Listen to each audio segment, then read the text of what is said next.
विश्वासी को प्रार्थना कैसे करनी चाहिए, ये मैं आपको समझाता हूं। ये मैं उन लोगों को समझाता हूं कई बार जो मेरे पास मिलने के लिए आते हैं, लेकिन आज मैं आप सबको समझा रहा हूं। एक विश्वासी को प्रार्थना कैसे करनी चाहिए, कौन सी प्रार्थना है जिससे आपकी लाइफ में रिजल्ट आता है। अब आपने ये बात समझ ली कि प्रार्थना जरूरी है, प्रार्थना नहीं करेंगे परमेश्वर उत्तर नहीं देगा। उसने लिखा है मांगो तो दिया जाएगा। वचन, ये आप बोलेंगे वचन में तो लिखा है कि परमेश्वर मांगने से पहले जानता है तुम्हें किन वस्तुओं की जरूरत है। हाँ, वो जानता है तुम्हें किन वस्तुओं की जरूरत है, लेकिन देता तभी है जब तुम मांगते हो, क्योंकि वो अपने वचन को पूरा करता है। मांगो तो दिया, ढूंढो तो तुम, खटखटाओ तो तुम्हारे लिए खोला जाएगा। अब शैतान बुरी कोशिश करता है कि जब तुम प्रार्थना करने के लिए बैठो तुम्हें फोन याद आ जाए, तुम्हें सॉन्ग याद आ जाए, तुम्हें कुछ बात याद आ जाए, तुम्हें काम याद आ जाए, एनीथिंग पॉसिबल, पॉजिटिव और नेगेटिव एनीथिंग वो आपको याद करवाएगा, क्योंकि उसको मालूम है कि प्रार्थना ही एक ऐसा एक लौता माध्यम है जिसके द्वारा तुम परमेश्वर के साथ जुड़ते हो और आगे बढ़ते हो और परमेश्वर का आत्मा तुम्हारी अगुवाई करता है। हालेलुया।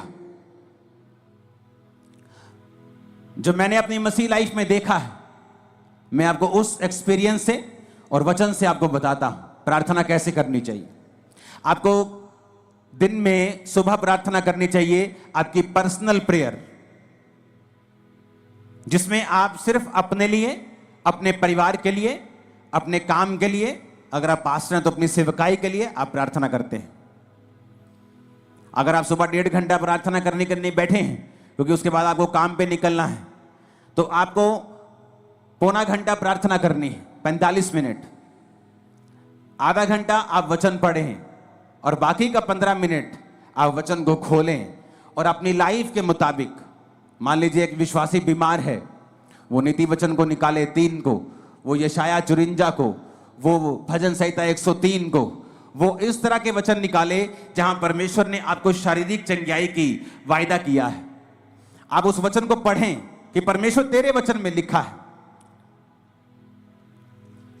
जिस तरह जब मुझे रोग था तो मैं परमेश्वर को बोलता था कि प्रभु तेरे वचन में लिखा है भजन संहिता में कि तू मुझे दीर्घ आयु से तृप्त करेगा, तो मैं प्रभु से बात करता था, लड़ता था, जैसे फाइट करते हैं। किससे? वचन से। इमोशनल फाइट नहीं, उसका कोई फायदा नहीं। वचन से फाइट करना। परमेश्वर कहता है वचन से अपने प्रमाण मुझे दो, सबूत दो मुझे, क्यों मैं तुम्हें चंगा करूं, क्यों तुझे बच्चा दूं, क्यों ब्लेस करूं, सबूत दो। क्या है सबूत? सबूत वचन है। तो प्रभु से मैं बोलता था प्रभु तेरे वचन में लिखा है कि तू मुझे दीर्घ आयु से तृप्त करेगा, तो क्या इस रोग के साथ मैं दीर्घ आयु जी सकता हूं? अगर जी सकता हूं तो ये दीर्घ आयु किस काम की होगी अगर मैं सारी उम्र रोगी रहूंगा? तो मैं इस तरह से प्रभु के साथ फाइट करता था कि प्रभु तेरे वचन में लिखा है कि तू मुझे दीर्घ आयु से तृप्त करेगा। एक टेस्टिमनी को मैं पढ़ रहा था, एक सिस्टर की, आज बहुत सारी जबरदस्त गवाहियां आपने सुनी, तारीफ करो सब गवाहियों के लिए। तो मैं गवाही जब सुन रहा था तो एक सिस्टर थी जिसने वचन सुना और वचन सुनने के बाद उसने रोज वचन के बीच से प्रार्थना करनी शुरू कर दी। तो हुआ क्या था, उसके यूट्रस में बीमारी थी, उसको बेबी नहीं, हस्बैंड में भी रोग था, बेबी नहीं हो सकता था। लेकिन उसे यह मालूम हुआ कि वचन के बीच से अगर मैं प्रार्थना करूंगी और प्रभु को उसके वायदे याद करवाऊंगी तो ये परमेश्वर संभव है। उसने प्रार्थना करनी शुरू कर दी वचन से कि प्रभु तेरे वचन में लिखा है कि धर्मी का वंश बचाया जाएगा। मेरा वंश कहां है? क्या मैं धर्मी नहीं हूं? मैं तुझ पे विश्वास करती हूं तो मैं एक धर्मी हूं। प्रभु तेरे वचन में लिखा हुआ है कि तू बांझ को घर में लड़कों का आनंद करने वाली माता बनाता है। प्रभु तेरे वचन में लिखा हुआ है कि तू हमें फलवंत करेगा। प्रभु तूने आदम को कहा था be fruitful and be multiply. बिना बच्चे के मैं मल्टीप्लाई कैसे हो सकती हूं? तो उसने रोज क्या किया, वचन के बीच से प्रभु को प्रार्थना करनी शुरू कर दी। 2, 3, 4 साल कुछ नहीं हुआ, कोई फर्क नहीं, लेकिन उसकी बॉडी थोड़ी अच्छी हो गई, लाइफ अच्छी हो गई, वो चलती रही चलती रही चलती रही। उसको शायद पीरियड भी नहीं आते थे, पता नहीं चलता था कि बेबी प्रेगनेंसी है कि नहीं है, क्योंकि बहुत सारी कॉम्प्लिकेशंस थी। एक दिन अचानक अपने रेगुलर डॉक्टर से जब चेकअप करवाने के लिए गई, वो 2nd मंथ की प्रेग्नेंट थी और परमेश्वर ने उसको एक बेटा दिया। उसके बाद परमेश्वर ने उसको एक बेटी दी, दोनों जीवित हैं। आप जब सुबह प्रार्थना करने के लिए उठें तो अगर आप 1.5 घंटा प्रार्थना करते हैं तो 45 मिनट प्रार्थना करें। उसमें आपको क्या बोलना है? आप कुछ भी बोलें, वो परमेश्वर है, वो कोई बाबा नहीं है कि आप एक वर्ड थोड़ा इधर उधर बोल देंगे तो वो आपकी जान ले लेगा या आपको श्रापित कर देगा। एक छोटा बच्चा जब अपनी मां के पास आता है और 1 साल का होता है और बोलता नहीं पूरा, या मामा मामा जा जा ऐसे करता है, तो उसकी मां उस गुस्सा नहीं करती। उसकी मां पहचान लेती है इसको क्या चाहिए, इसको दूध चाहिए, इसको खाना चाहिए, इसको दाल का पानी चाहिए, इसको वॉशरूम आया है, वो पहचान लेती है। आपका पिता भी ऐसा है, आपका हेवनली फादर भी ऐसा है। जब आप 45 मिनट प्रार्थना में बैठेंगे तो उसका थैंक्स करें, उसकी वर्शिप करें, उसको शुक्र कहें, सब बातों के लिए उसका थैंक्स करें, आप उसके साथ बात करें। वो आपका पिता है, वो बाबा नहीं कि आपको मार देगा। आपको 2 चीजें गलत पढ़ देंगे तो वो आपको कत्ल कर देगा या आपको श्रापित कर देगा, ऐसा नहीं है। लेकिन वो ऐसा परमेश्वर भी है जो ये कहता है कि अपना प्रमाण मुझे दो, जो ये चाहता है कि उसके बच्चे एक्टिव रीति से ये जाने कि वचन में क्या लिखा है और वचन में कौन सी चीजें हैं, क्या अधिकार हैं हमारे पास वचन के बीच से जो हमें इस्तेमाल करने हैं। तो जब आप सुबह प्रार्थना करने के लिए 45 मिनट उठे और आपने प्रार्थना की, आपने थैंक्स किया, आपने वर्शिप की, आपने प्रभु का थैंक्स किया, 45 मिनट हो गए, आपने आधा घंटा बाइबल पढ़ी। अब अगले 15 मिनट, आधा घंटा बड़ा इंपॉर्टेंट है। उसमें क्या करना है? वचन निकालना है जो आपकी लाइफ से संबंधित है। आपको हीलिंग चाहिए, हीलिंग के वचन निकालें। आपको बच्चा चाहिए, उस बच्चे के वचन निकालें। जहां परमेश्वर ने आपको वंश आशीषित करने का आपको वायदा किया है, परमेश्वर ने कहा वो व्यक्ति जो परमेश्वर की इच्छाओं पर चलेगा और उससे उसका डर मानेगा, परमेश्वर उसको उसी मार्ग में चलाएगा जिससे वो प्रसन्न होता है, उसका वंश पृथ्वी पर पराक्रमी होगा। तो परमेश्वर कहते तुम्हारे बच्चे जो होंगे पृथ्वी के ऊपर पराक्रमी होंगे, बड़े बड़े काम करने वाले होंगे, डरपोक बच्चे नहीं होंगे। तो आप इस वचन का फायदा उठा सकते हो। अगर आपके बच्चे डरपोक है तो, अगर आपके बच्चे अनसक्सेसफुल है तो, कम पढ़ते हैं तो, समझ नहीं आती कि प्रभु तेरे वचन में लिखा है कि तेरा वंश पृथ्वी के ऊपर पराक्रमी होगा, मेरे बच्चों को पराक्रमी बना, मेरे बच्चों को एक्सीलेंट बना, मेरे बच्चों को ब्लेस कर। हर एक चीज के लिए बाइबल में परमेश्वर का वायदा है, वचन है। आप अपने मोहल्ले में क्रिश्चियन हैं, आप एक छोटा मोटा बिजनेस करते हैं, आप अगर वचन को जानते होंगे आप उस वचन को निकाल लेंगे। प्रभु तेरे वचन में लिखा है, तूने कहा है कि तू मुझे सब जातियों से श्रेष्ठ करेगा, सब दूसरी जातियां अन्य जातियों से तू मुझे श्रेष्ठ करेगा। प्रभु मैं प्रार्थना करता हूं, मैं अपने टाइट को भी बोता हूं, मैं आज प्रार्थना करता हूं, मुझे सबसे श्रेष्ठ बनना है, मुझे बेस्ट बनना है अपने बिजनेस में, अपनी लाइफ में मुझे बेस्ट चाहिए। आप बेस्ट होंगे अगले 7 सालों के अंदर। लेकिन क्या आपने वो मांगा? नहीं, आपने मांगा नहीं। आप चाहते हैं हो, आप विश करते हैं प्रभु मुझे हील कर दे। आप जीनी के पास नहीं है कि आपने रगड़ा और जीनी निकला और आपने कहा क्या चाहिए, उसने कहा क्या चाहिए, आपने कहा मुझे चंगा कर दो।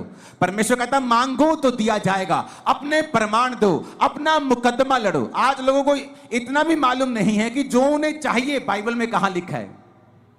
कुछ का बहाना है वो तो अनपढ़ है। आज अगर तुम्हारी बहन वेस्टर्न यूनियन में 10,000 रुपए भेज दे इंग्लिश में लिख के, तुम भाई साहब 15 मिनट में पैसे निकाल के ले आओगे।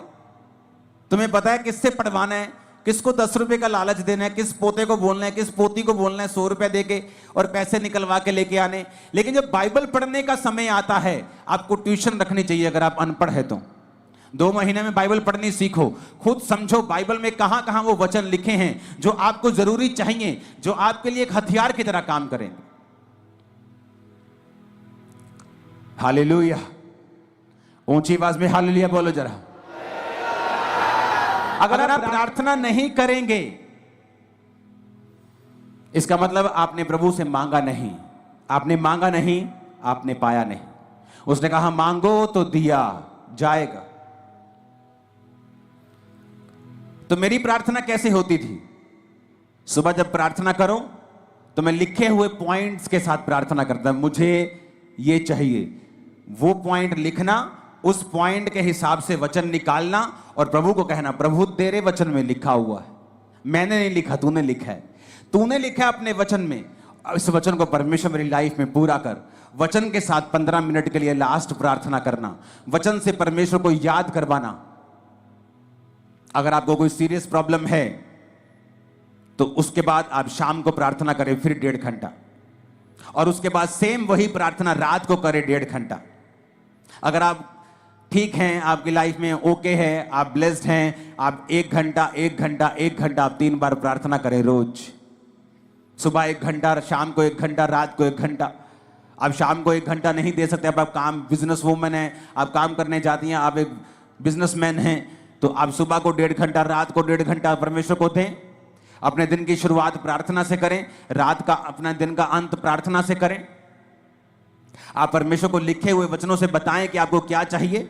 अपने पॉइंट्स को लिख कर रखें, उन पॉइंट्स के हिसाब से बाइबल के वचन निकालें और फिर परमेश्वर को उन वचनों से बताएं कि परमेश्वर मुझे ये चाहिए क्योंकि तेरे वचन में ये लिखा हुआ है। अगर आप अपना मुकदमा नहीं लड़ेंगे, अगर आप अपना मुकदमा पेश नहीं करेंगे, आप वचन के बीच से होकर लड़ाई नहीं करेंगे तो आपको नहीं मिलेगा। समझ आ रही है सबको?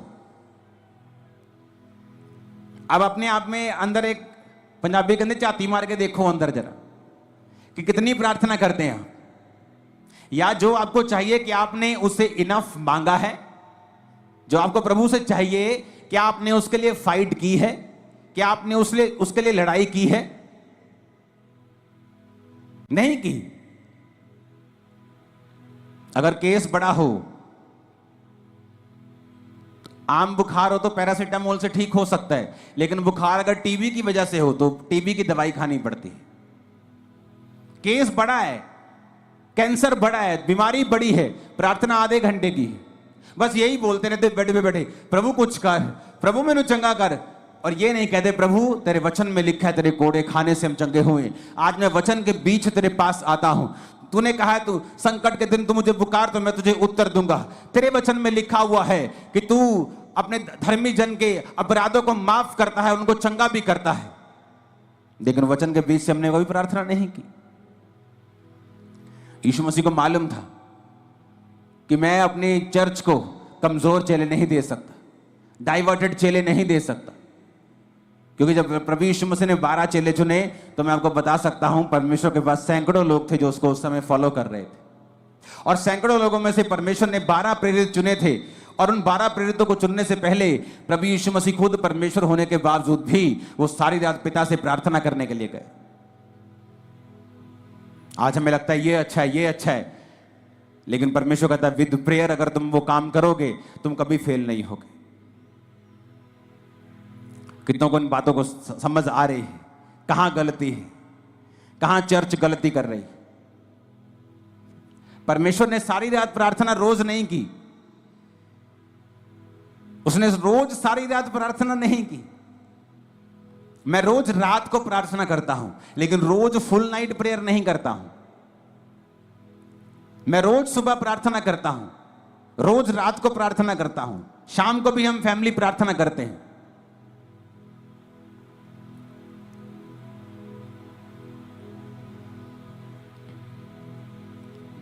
हालेलुया। तो क्या मैं इनफ प्रार्थना कर रहा हूं? तो ये बेस्ट है कि अगर आप 1+1+1 प्रार्थना करें।